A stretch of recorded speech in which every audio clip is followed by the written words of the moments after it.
I really wish I had a better memory, which is why today's LabVIEW challenge is to create a memory game. But this challenge was created by National Instruments on their forums, so I'll put a link to that below. And after reading the description by NI, I decided this was a perfect candidate for an event-based state machine. So I'll put a list up here of the different states and the different application data types that I need for the state machine. So let's head on over to where I start this challenge. So to get started, let's put down a nice big while loop here. Inside that while loop for state machine, we will have a case structure. To determine our different states, we need an enum. So I can right click, go down to numeric, enum constant, and I'll immediately make this a type def. I don't want to fall into the trap of not and then having to replace loads of controls. So I've made it a type def. You see it has the little triangle. I can open type def. I'll call this state. So I'm going to right click, go to edit items. Let's start off with initialize.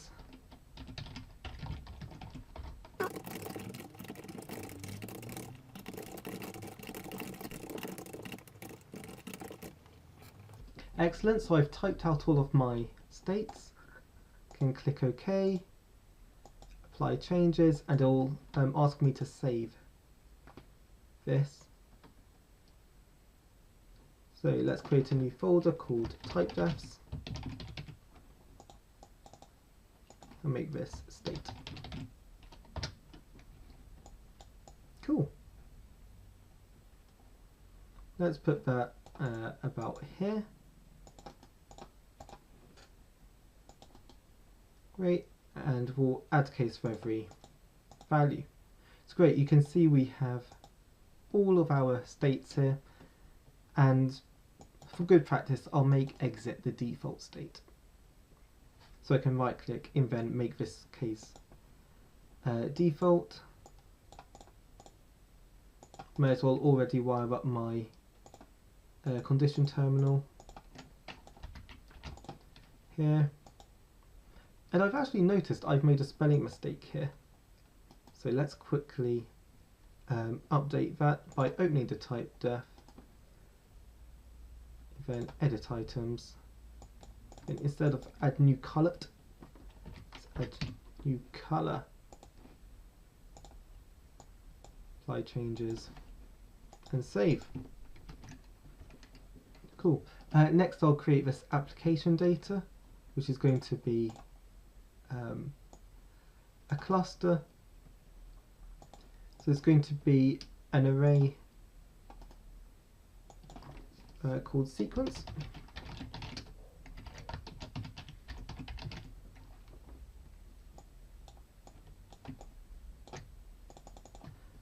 Available colors.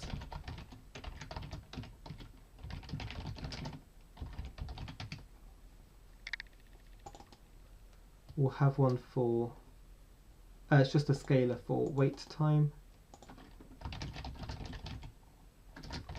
in milliseconds. And then last key is actually going to be a numeric, because every key on the keyboard has assigned a numeric code. So you may think it should be a string if I type in from the keyboard. I'm actually going to make it a numeric. So that's the last key is going to be the last key that I pressed. Oh, I missed out number of key presses.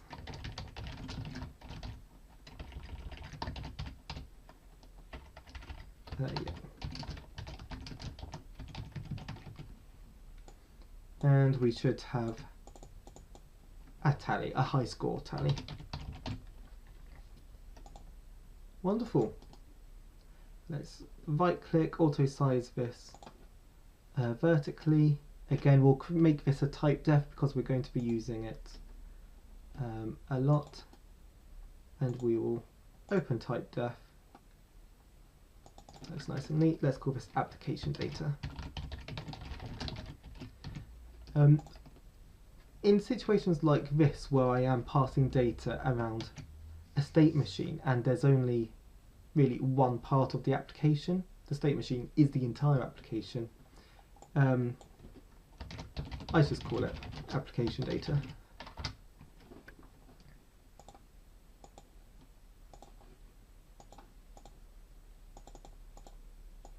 Cool.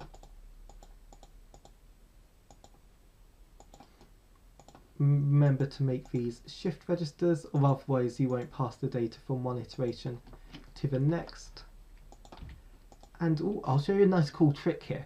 So when we have a tunnel like this and we want to pass data through every case, instead of going to one case, wiring it up, and then to the next case and wiring, you could right click the tunnel, go to link tunnel inputs, in create and wire unwired cases.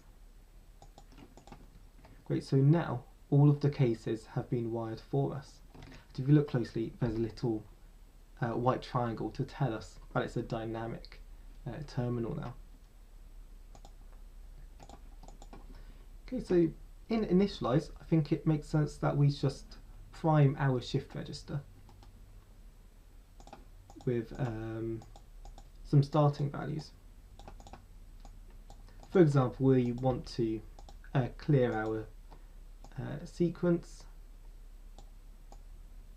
So let's control space, control shift D, select all of that, control U to make it a bit neater. Wonderful. Although available colours, let's not wire it like that. Let's actually use these colour choices. Now these colour boxes were given by NI with this challenge. Just shrink this back down a bit. And let's build an array of these numerics. Because remember, colour boxes, there's just numbers essentially. So I'll go control space, control shift W. Nice. A bit of a cheeky auto wiring there. And boom. There we go. Oh, I've ruined the nice auto wire. Great. So that's initialize state well done. Apart from our transition logic, which I almost forgot about. So after initialize, we want to go to add new color. So this is going to add a new color to the sequence. Let's go to add new color. So there's a couple of rules which I'm going to implement here. I'm going to say that the next color I add cannot be the same as the last color that was added. So a user will never have a blue, then a blue in a sequence. It just means that on the user interface, they won't have a prolonged period of time where they have the same color. Because if they're waiting 1.5 seconds and it's always blue, they should press blue 3 times. But it's not very intuitive to do so. Okay, so to add a new color, what should we do? Well, let's implement the rule I've just made for myself. Just made myself some more work. Excellent. So to do that, let's find out what the last color was by looking at our sequence. I'm going to use the reverse 1D array and index array. So index array automatically returns the 0th index. So if I want to get the last value, I just turn that array upside down. So suddenly the last value is the 0th index. I'm going to say, so that's our last value. Our new value where we want to randomly assign that. So I did this in the last video actually, a random number generator. Where essentially I'm going to use the one inbuilt with LabVIEW, the random number VI, available colours. We do array size. So what this is going to do is give us a random number between 0 and the array size. Although let's round it towards an integer, so round towards negative infinity.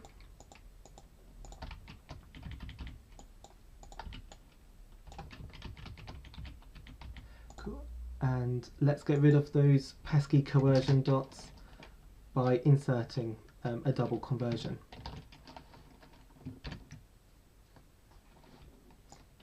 If you're not fully aware of all the shortcuts I'm using, I have done a video about these quick drop shortcuts.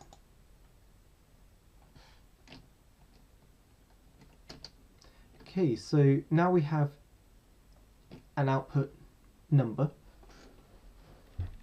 Now what data type did I make this?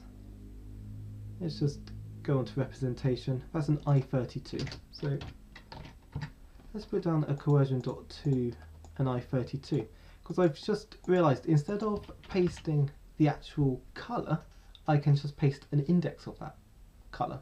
So instead of a numeric code representing the colour, I can just call it 0, 1, 2, 3, 4, etc. And that makes so much more sense.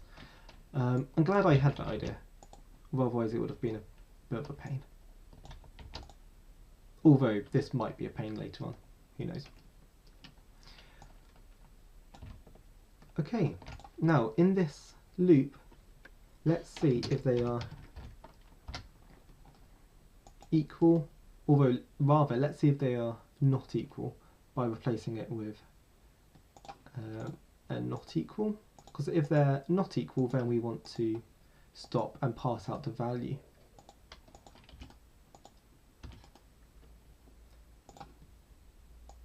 Place a while loop around there. If they're not equal, let's stop this loop and pass out the final index like so. Oh, it's looking a bit cramped. Let's what I do is shift in then the arrow keys so I can move around my block diagram a bit faster. Then to update my sequence, let's just get a sequence and I build the array. The trouble is here I'm using a high resolution laptop screen and it's quite far away from my face, so I can't really see all of the nodes. It's more muscle memory at this point.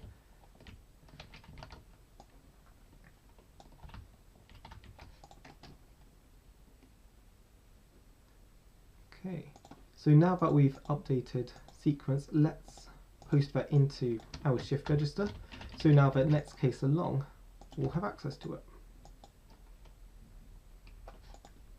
Cool, and the next case along, let's create a constant, will be show sequence. Nice. What I found, it really helps if you just have a list of all the states that you have. For example, here I didn't really have to think about what to do next because I made a list of what to do. Amazing. Wish I would do that more often. Okay, let's go to show sequence. So in this state, I'm going to look at my sequence. I need that front panel item, which is sequence to memorize. Where is that? It's over here. So if you double click a front panel object, the block diagram terminal will flash, and vice versa. If I double clicked this, it would flash on the front panel. Okay, sequence to memorize. Let's put that into a for loop.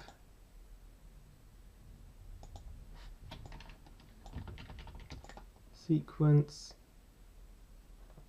Okay, so in the previous state I just stored up a sequence of 0, 1, 2, 3, 4, etc. Which means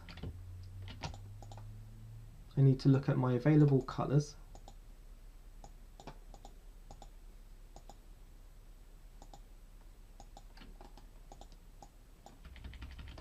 And then index my available colours. Okay.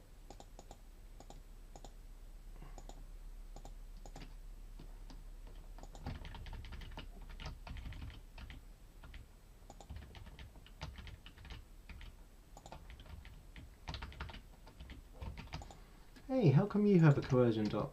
So U32, and this is an array of I32s. Okay, let's quickly update that. So available colours should be a U32. Save that. Save. Excellent. Good. Coercion dot is gone. Oh, we also need to slow down this loop. So let's look at that wait time.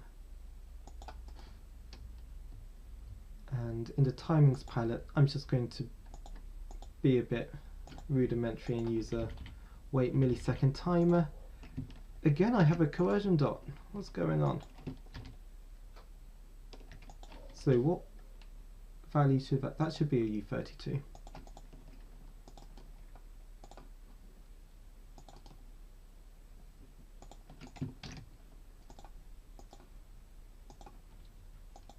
Save. Bingo.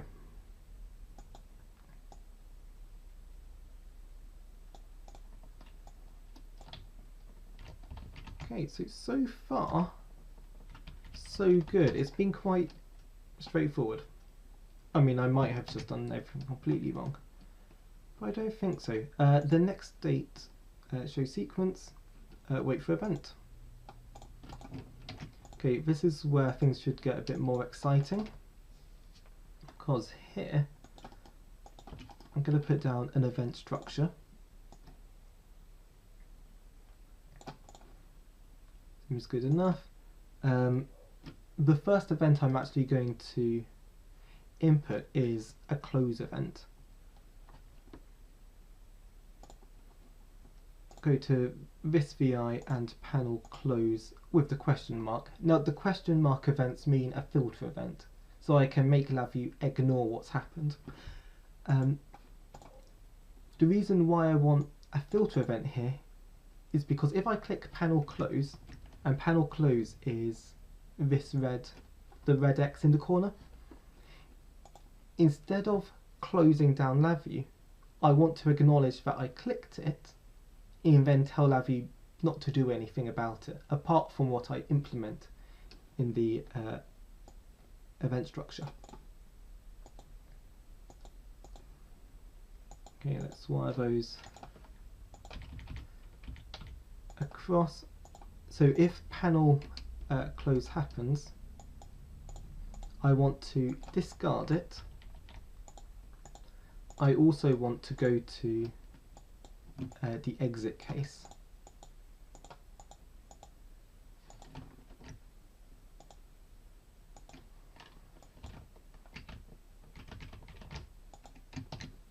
And in the exit case, okay, I've already put that true there.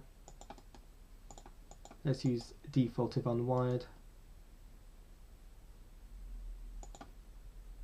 And also in the exit case, you don't need to put exit here because it's going to stop. It's just more peace of mind, I guess. Although at the moment I'm just going to use default if unwired so I get an OK run arrow. Okay, let's check what I've done so far makes sense. So that wait time, that should, let's say 500 milliseconds. I just saw that was 0 and thought, oh no. But I have got a coercion dot there, so it's the wrong representation.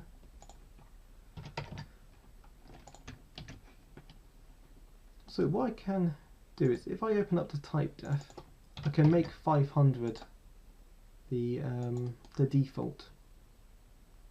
So I can do that by right clicking, data operations, make current value default. Saving it like so, save. So now if I delete this, and I right click, go to create event constant. Okay, that's embarrassing. It should have said 500. Alright. Let's check to see what I've done works. Oh, I accidentally clicked Control R there. Okay, so if I do Control R, oh, we get these two dialog boxes because they're here on the screen, so let's close those. We got a colour, and now if I click on application close, which is this red X, you can see that instead of my VI closing, it's just stopped, which is the intended effect. Wonderful. Okay. What other events do we want? We want key presses from the keyboard. So let's implement that. Let's add event case, go to this VI, keys, event key down, click OK, and we want the character. Remember I said earlier the character was a numeric as opposed to a string. So I want characters in between, I think it's 47 and 56, or around that sort of range. So for debugging, let's create an indicator. Now this won't be in the final application. I just want to make sure that I know I am using the right values here. So if we run this and I click the value 0, okay, it's come up with the value of 48. If I click the value 9, it's come up with 57. So that's 48 and 57. 48 to 57. Wonderful. I can never remember all of these character codes. So if I have a keyboard press that's within the range of 48 to 57, then I'll do something. If not, we'll ignore it because the user clicked on a different key. Let's have a look at this application data. Now I made something called last key press, didn't I?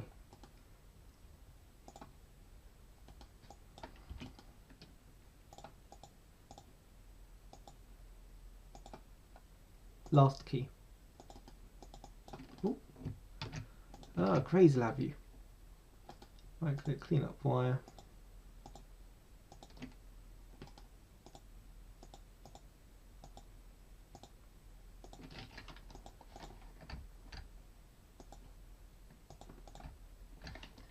Also, it's just to go between cases. If you click Control, then your scroll wheel, you can quickly go between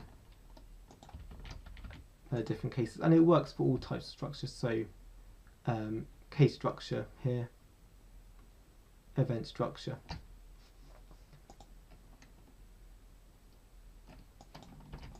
So if it's not one of these characters, do nothing. If it is, do something.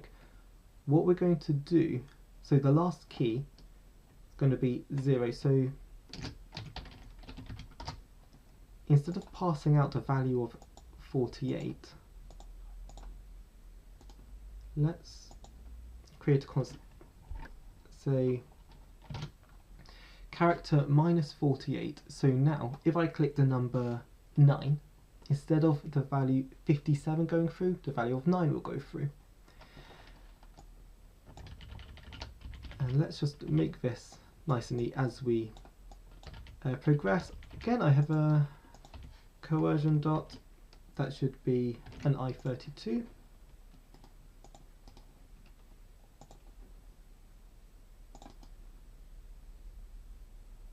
So we'll change that. It is an I32. It's meant to be a U32. Oh, it's more. That is an I16. Okay.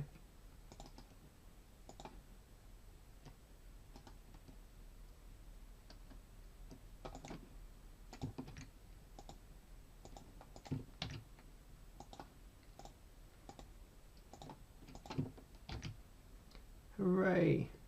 Okay. So once we've clicked a key, we should check that the key press was correct. So we'll go to check key press.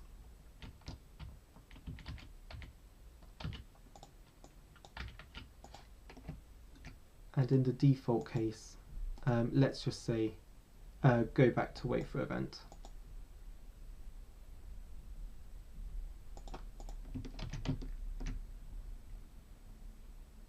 Now there are also some front panel buttons here as well. So the user should either click on the keypad or click on the front panel. So let's make an event for those as well. Add event case. Okay, so it's a cluster. So let's select that cluster, all elements. You could create cases for the individual elements, but I have an idea in mind that's just a bit smarter than having 10 different event cases. So this is a cluster of booleans. You can tell that by context help here. And the booleans are 0 to 9. Let's do, the end goal in my brain here is to do log of the boolean number. This should make sense soon. So let's do cluster to array. Convert cluster to array in then boolean array to number.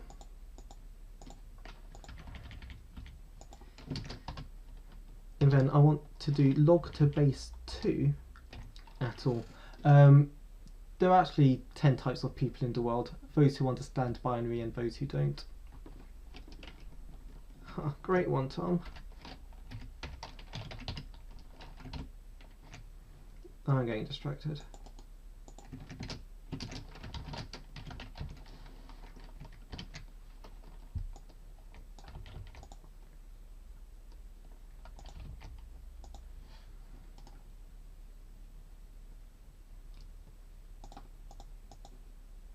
Okay, this is a technique I use fairly often if I have a cluster full of booleans and I want to find out which boolean was pressed.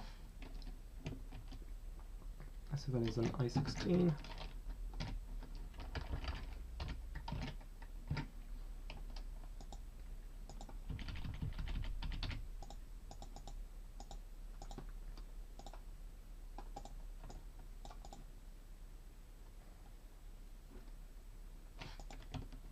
Okay, so when I click stuff on the front panel, this should just output 0, 1, 2, 3, 4, 5, etc.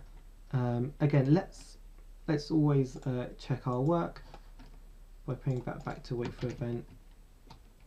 Let's have a look on the front panel. I thought I created an, oh no I didn't. Let's just probe that. So this probe should say 0, good. And then 1, 2, oh, 7, 8, 9, 4. Ah, why is that keyboard the wrong way around? Okay, maybe it's, no, all keyboards go like 7, 8, 9, 4, 5, 6, 1, 2, 3, 0. Like on my keypad right here. 0, 1, 2, 3, 4, 5, 6, 7, 8, 9. Okay.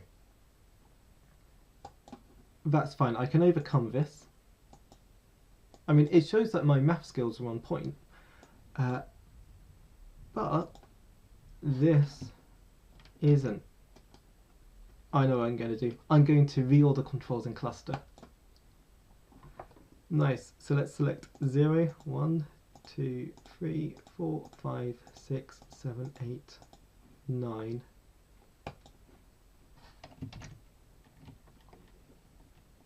Run that, yep.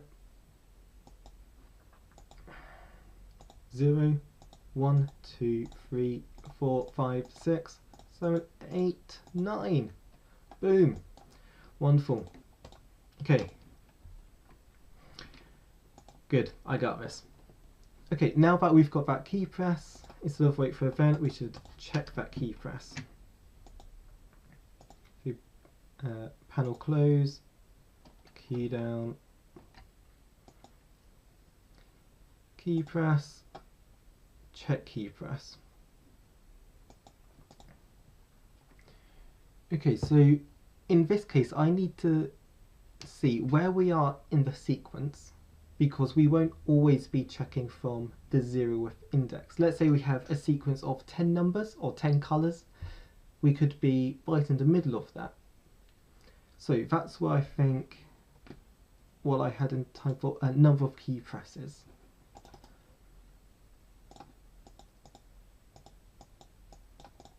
So if I look at number of key presses, this should tell us where in the array we are in our sequence,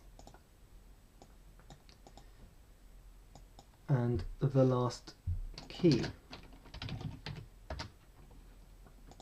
So let's index the array with a number of key presses.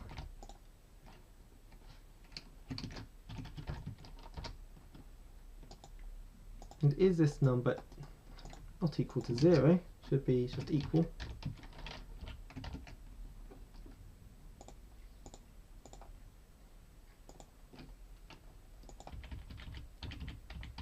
Oh, coercion dots are the bane of my life. What is it after?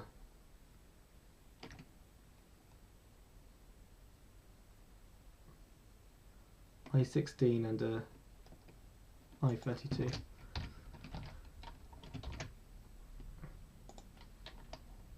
There we go.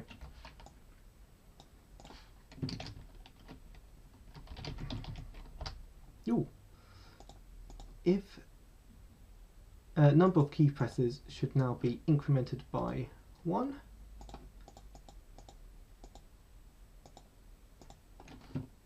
Control Z. I'm so glad LabVIEW has Control Z.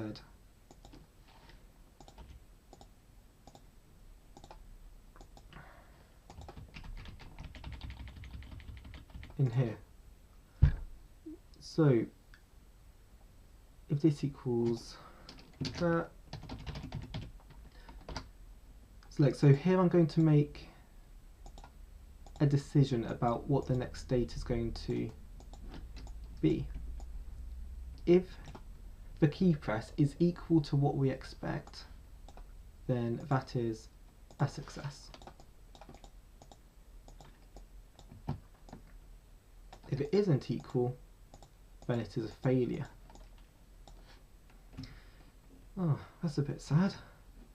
How long have we been doing this for? 38 minutes. Crikey. Okay. Now there's another scenario here where well, I've just finished.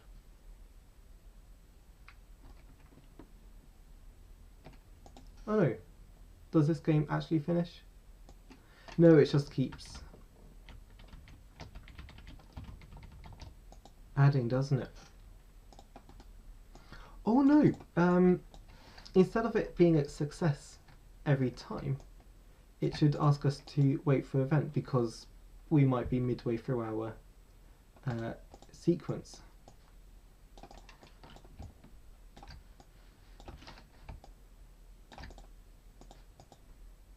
So if it's wrong, we always want to go to failure. If, however, number of key presses equals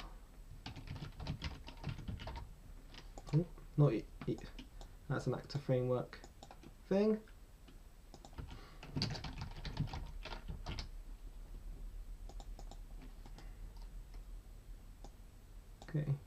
if the number of key presses is equal to the length of our sequence, then it's a success. If not, and we haven't got it wrong, then we should wait for another key press.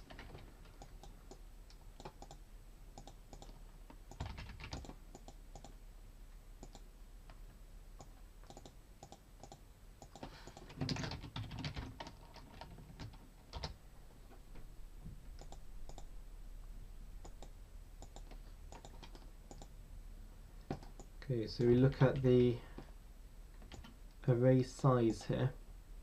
Now, is it before or after we increment by 1?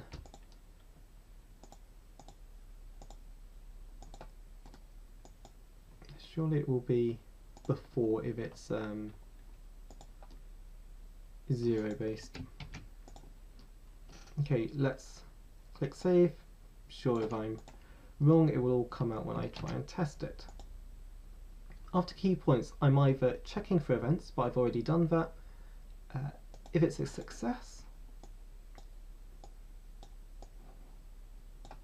excellent, let's add one more to the sequence. Perfect, so we increment our high score.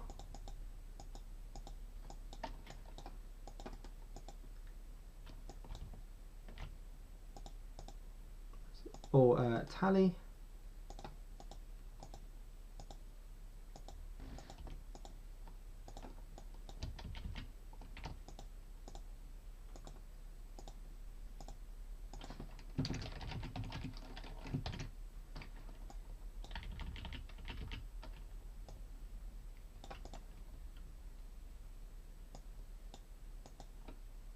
Great. Number of key presses at this point should actually go down to 0 because we're starting to sequence again from our new extended sequence. So let's make that 0. What else should we do to this data? I think that's fine. Oh, we could change the wait time so it always gets faster and faster.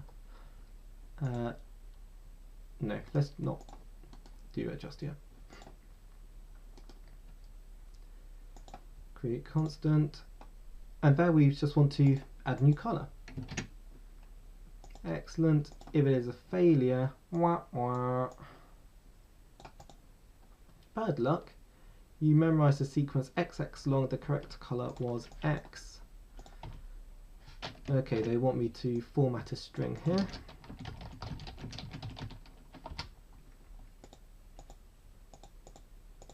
Format string.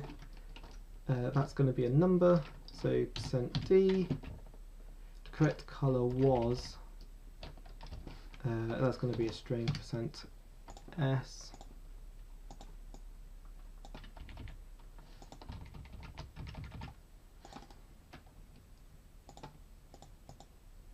Okay, so the length of the sequence is going to be, well, the tally. And the string, well, the string is going to be an array of strings, isn't it? Let's change that to an array.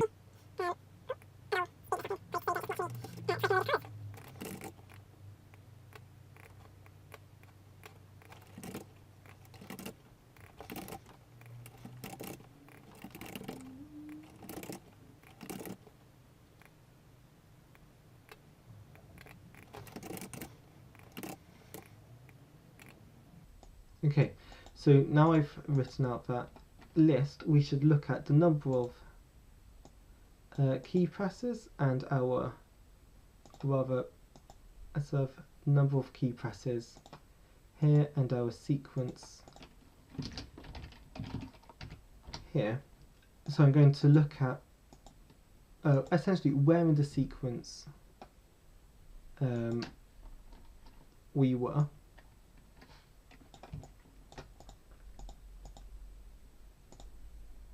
Oop. That will tell us what color it should have been that we got wrong.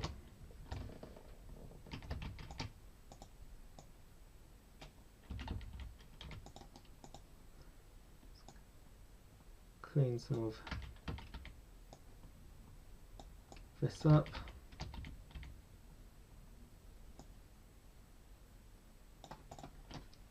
Great, and we should start again, so let's right click, create constant for initialize. Ah, excellent, that is all of our cases, so in theory it should work now. Okay, let's run this. Yellow. Yellow. Bad luck, it was meant to be white. Oh no.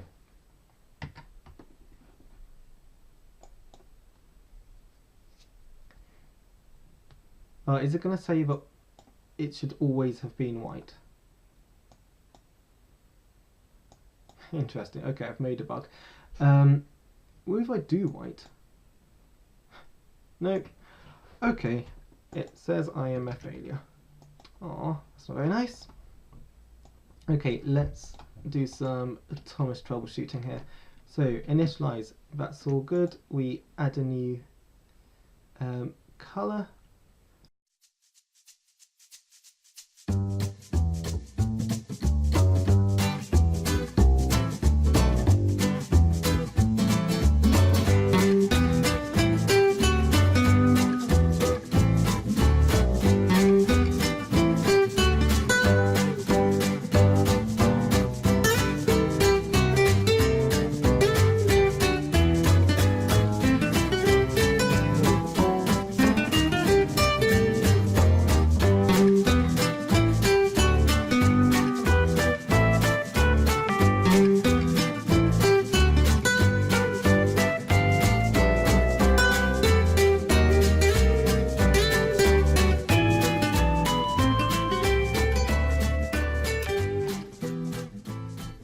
Ah, okay, I know what the issue is. So what I've done is put these colours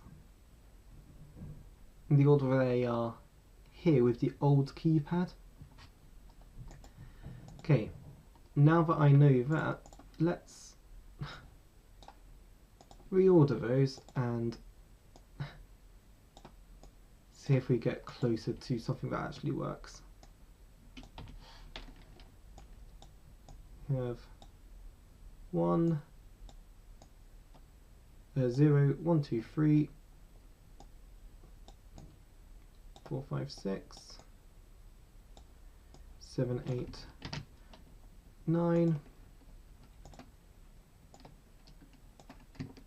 Control space, Control Shift W. Wonderful. We can bring all of this down to make it nice and neat.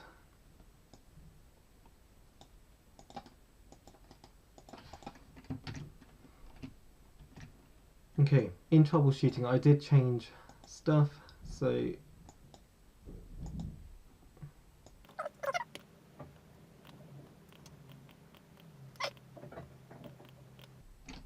okay, so it keeps thinking that the next one in the sequence is white. So if I do blue, what was that? Blue, grey, yellow. So 1, 3, 5, and then a 0. Thinks it's white. So it's always appending a white to the end. So blue, grey, yellow, green, white. Excellent. Blue, grey, yellow, green, grey.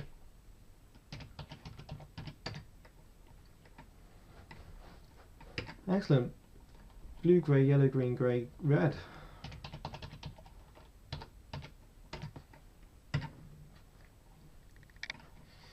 Oh well, my memory isn't very good. Bad luck. You memorised a sequence 6 long. The next one was yellow. Sure. Oh, that didn't update. Number of colours memorised 0. So if we have a success, we should update number memorised, which I guess, is it going to be the tally? Yeah.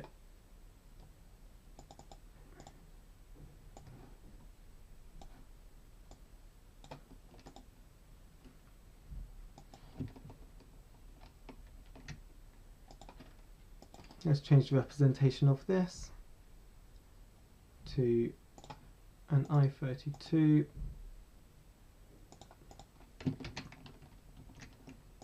Green.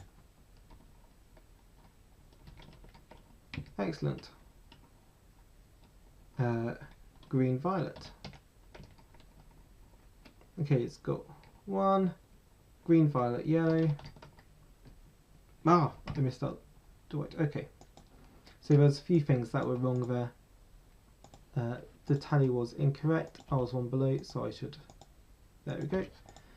Oh, and also there's the weird one where it always thinks there's a white at the end.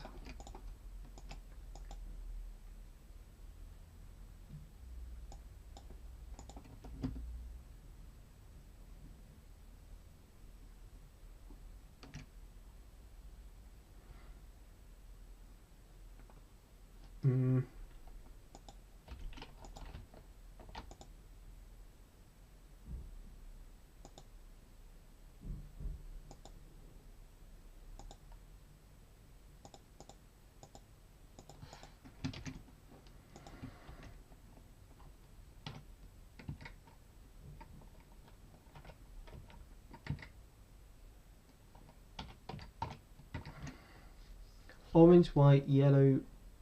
Oh wow, I missed that. I think it was orange, white, yellow, white. Yes! Okay, let's add one more. Orange, white, yellow, white, grey.